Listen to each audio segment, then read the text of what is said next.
성직과 성물 매매 죄. 마술사 시몬아, 가엾은 그 추종자들아, 오직 사랑과 정의를 위해 하느님께 봉헌해야 할 성직과 성물을 너희 도적들은 금은과 맞바꿔 팔아넘기고 말았구나. 이곳 세 번째 구덩이에 있는 너희에게 마땅히 판결의 나팔 소리가 울려 퍼져 그 죄상이 세상에 널리 알려지리라. 우리는 벌써 세 번째 구덩이로 접어들고 있었다. 구덩이 한복판에는 돌다리가 우뚝 걸려 있었고 거기에는 성직과 성물을 매매한 자들에 대한 비난의 문구가 적혀 있었다. 이 신비로운 모양새가 창조주이신 하느님의 뜻대로 이루어진 것이라고 생각하니 가슴이 뭉클하였다.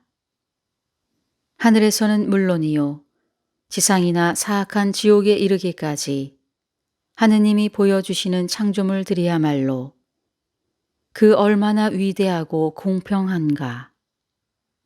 이렇듯 하느님은 선과 악에 대한 심판도 공정하게 하시어 선한 자에게는 은총을, 악한 자에게는 엄한 벌을 내리신다. 돌다리에 올라서서 세 번째 구덩이 속을 바라보니 양쪽 비탈과 밑바닥까지 모두 낯빛 돌로 이루어져 있었고 사방 곳곳에 똑같은 크기의 둥근 구멍이 수없이 뚫려 있었다. 그것들은 피렌체의 성 요한 성당에서 세례받은 사람들을 위해 사용하던 세례반과 아주 비슷했다. 성 요한 성당은 세례를 받는 제단으로 유명한데 나 또한 그곳에서 세례를 받았다. 그런데 몇 해 전 나는 이 성당에 있는 원형의 큰 세례반 하나를 도끼로 깬 적이 있었다. 그것이 매우 소중한 물건임을 알고 있었지만 세례반에 빠져 허우적거리는 아이를 구하기 위해서는 어쩔 수 없는 일이었다. 생명을 구하는 것이 그 어떤 것보다 옳은 일이라고 생각되었기에 내 행동에는 조금의 주저함도 없었다. 이곳 세 번째 구덩이 안에 있는 둥근 구멍마다에는 죄를 지은 망령들이 거꾸로 처박혀 있었는데 발과 정강이 그리고 넓적다리 언저리까지는 밖으로 빠져나와 있었고 나머지는 구멍 속에 묻힌 채였다. 양쪽 발바닥에는 불이 활활 타오르고 있어서 죄인들은 고통으로 온몸을 뒤틀며 몸부림쳤다. 얼마나 발버둥을 치는지 만약 그들을 밧줄이나 쇠사슬로 묶어 놓았다면 그것은 이미 끊어져 버리고 말았을 것이다. 기름 묻은 물건에 불이 붙으면 불길은 겉껍질을 훑어 태우기 마련인데 발 뒤꿈치부터 시작되어 발톱까지 불이 번지는 꼴이 그와 흡사하게 보였다. 나는 그들 중에서 다른 죄인보다 더 몸을 버둥거리고 유독 검은 그을음 속에서 시뻘건 불꽃으로 타오르는 자를 바라보았다. 스승님, 저자는 누구입니까? 다른 죄인들보다 더 큰 고통을 당하고 있는 듯 보이는군요. 그러자 베르길리우스가 대답하였다. 자네가 원한다면 저쪽 낮은 둑을 따라 밑으로 내려가서 그를 만나보도록 하세. 그리고 그의 신분과 죄에 대해서 자네가 직접 물어보도록 하게. 고맙습니다. 스승님은 평소 제 삶의 지표가 되어 주셨고 지금도 지극한 은혜로 보살펴주고 계십니다. 아래로 잠시 내려가는 것이 스승님의 뜻에 어긋나지 않는다면 저 또한 원하던 바였으므로 기꺼이 따르겠습니다. 우리는 다리를 지나 둑에 이르러 아래로 내려갔다. 그리고 수많은 구멍이 뚫린 좁은 바닥에 이르렀다. 사려 깊은 베르길리우스는 위태로운 둑을 내려가는 동안 내내 나를 부축하였고 다리를 떨며 울부짖는 자의 구멍 가까이에 갈 때에도 부축한 팔을 놓지 않았다. 내가 먼저 구멍 속의 죄인에게 말을 걸었다. 말뚝처럼 거꾸로 처박혀 있는 처참한 영혼이여, 말을 할 수 있다면 당신이 누구인지 알려주시오. 사악한 살인자가 붙잡혀서 교수대에 오를 때는 조금이라도 죽음을 늦추고자 사제를 부르기 마련인데 그때 나는 마치 참회를 듣는 사제와 같다는 느낌이 들었다. 나의 목소리가 동굴에서처럼 쩌렁쩌렁하게 울렸다. 보니파티우스 8세, 내가 어떻게 벌써 이곳에 왔느냐? 예언의 책에 의하면 내 수명은 아직 몇 해가 더 남아있는데 벌써 재물의 실증이 나더냐? 너는 그 재물을 손에 넣기 위해 교회를 속이고 성직과 성물을 거침없이 팔아치우더니 결국 예정보다 일찍 여기에 오게 되었구나. 그 죄인의 목소리임에는 틀림이 없었으나 도무지 무슨 말을 하는 것인지 전혀 이해할 수가 없었다. 나는 마치 조롱당한 사람처럼 대꾸도 못하고 우두커니 서 있었다. 그러자 베르길리우스가 나에게 설명했다. 어서 저자에게 대답해 주게. 나는 당신이 짐작하고 있는 그 사람이 아니다고 말일세. 나는 베르길리우스가 시키는 대로 그렇게 대답하였다. 내 말을 들은 영혼은 두 다리를 비틀며 몸부림을 치더니 깊게 한숨을 쉬고 나서 흐느끼면서 말했다. 그렇다면 고통 속에서 몸부림치는 나에게 내가 바라는 것이 무엇이냐? 단지 내가 누구인지 알고 싶어서 이곳까지 내려온 것이라면 기꺼이 대답을 해주마. 나는 얼떨떨한 기분으로 그의 말에 귀를 기울였다. 세상에 살아있을 때 나는 교황의 거룩한 제의를 걸친 암곰의 아들이었다. 그가 스스로 교황의 제의를 걸친 암곰의 아들이라 일컫는 것을 보아 암곰을 가문의 문장으로 사용하는 로마 귀족 오르시니가의 니콜라우스 3세임이 틀림없었다. 나는 살아있을 때 재물을 탐하였고 일족의 영화만을 꾀하였다. 그래서 세상에서는 돈에, 죽어 이곳에 와서는 이런 돈주머니 모양의 구덩이에 내 몸뚱이를 거꾸로 쳐박고 있는 것이다. 그런데 왜 당신은 나를 보니파티우스 8세로 착각하고 화를 냈던 거요? 저 아래 내 머리 밑으로는 나보다 앞서 성직과 성물을 사고 판 자들이 끌려와 거꾸로 처박혀 있다. 좀 전 내가 성급하게 굴었던 이유는 그자가 오면 나 또한 저 아래로 떨어져 빛을 보지 못하는 것은 물론이고 소리를 듣지도 못하며 숨조차 쉬지 못한 채 화석처럼 지내야 되기 때문이다.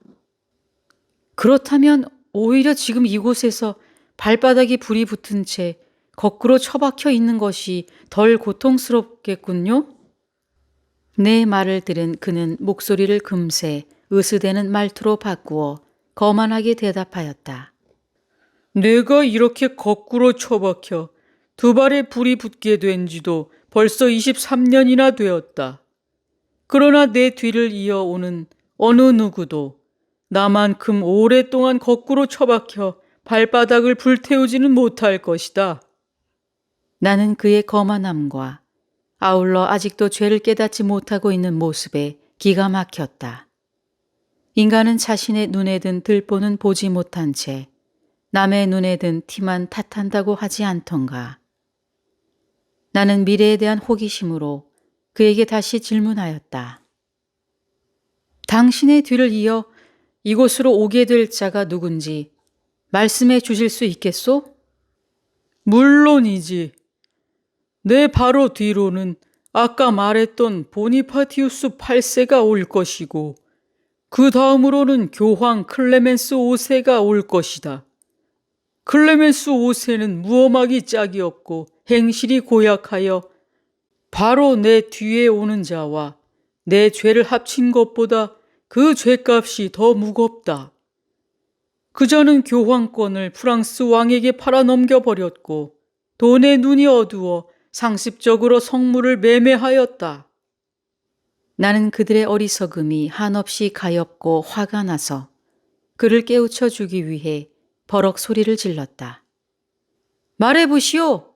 예수님이 베드로에게 천국의 열쇠를 맡기실 때 돈을 요구하셨던가요? 예수님은 나를 따르라고 말씀하신 것 외에는 아무것도 요구하신 게 없습니다. 그러니 당신이 이곳에 거꾸로 처박혀 발바닥에 불이 붙는 형벌을 받는 것은 마땅한 일이요. 아니, 당신의 행동에 비추어 오히려 너무 가벼운 것일지도 모르겠소. 못된 짓을 해서 손에 넣은 재물이니 잘 간수하도록 하시오. 이렇듯 열을 올리며 한바탕 퍼붓고 나니 사방이 잠잠해졌다. 주위에서 비명을 지르던 자들은 고통으로 몸부림치면서도 숨소리조차 내지 못한 채 부끄러워하고 있었다. 나는 마지막으로 한마디 덧붙였다. 당신이 살아있을 때 갖고 있던 교황직을 존중하기 때문에 그나마 말을 삼가는 것이요. 만약 그렇지 않았더라면 더 맹렬하고 혹독한 말로 당신을 책망하였을 것이요. 니콜라우스 3세는 아까보다 기가 꺾인 어눌한 말투로 조심스럽게 물었다. 제발 바깥 세상의 일을 알려주시오. 내 비록 죄를 짓고 지옥에서 형벌을 받고 있긴 하지만 내 나라의 백성들이 어떻게 살고 있는지 궁금해서 미칠 지경이요. 나는 흥분을 가라앉히고 차분하게 대답하였다. 당신들의 탐욕으로 세상은 선한 사람이 짓밟히고 사악한 자가 세력을 잡아 우쭐대는 세상으로 변해버렸소. 사도 요한은 천하에 군림하는 음녀가 여러 나라 왕들과 음란한 행위에 빠지는 것을 보고 이미 당신들과 같은 교황이 나타날 것을 요한계시록에 예언하고 있었소.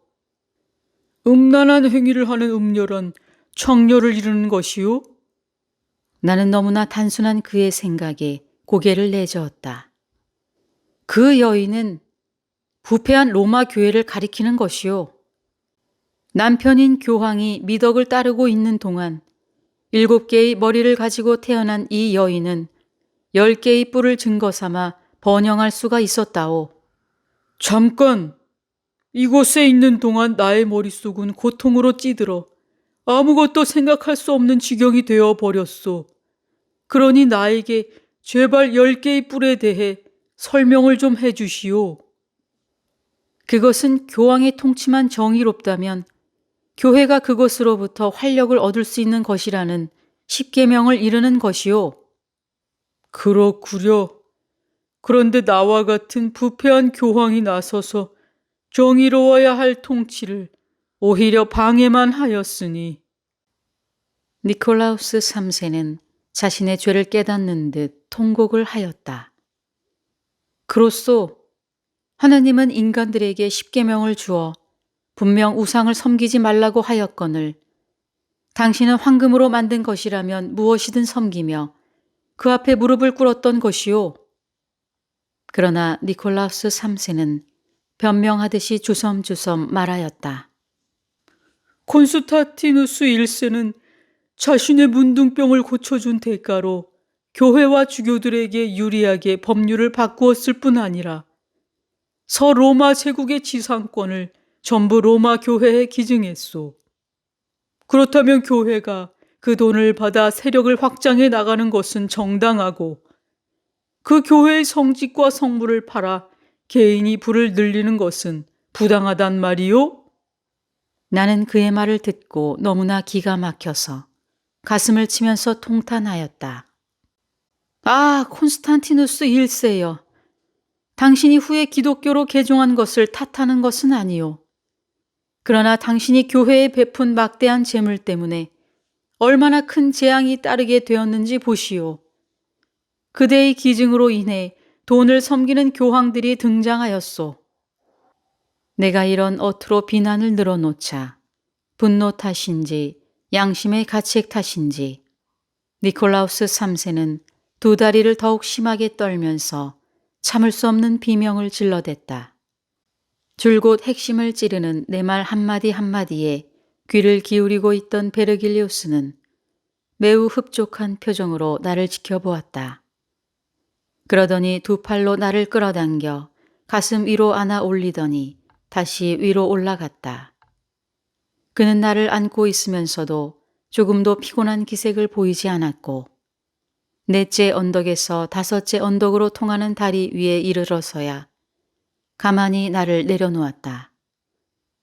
지나온 곳을 보니 바위들이 가파르게 솟아 있었는데 조심성 있는 사냥일지라도 지나가기 몹시 힘든 길이었다. 그 때문에 인자한 베르길리우스는 무거운 나를 안아 이곳까지 옮기며 보호해 주었던 것이다. 나는 감사의 눈빛으로 베르길리우스를 올려다본 후 다시 그의 뒤를 따랐다. 그곳은 다음 골짜기가 훤히 내려다 보이는 제8옥의 네 번째 구덩이 입구였다.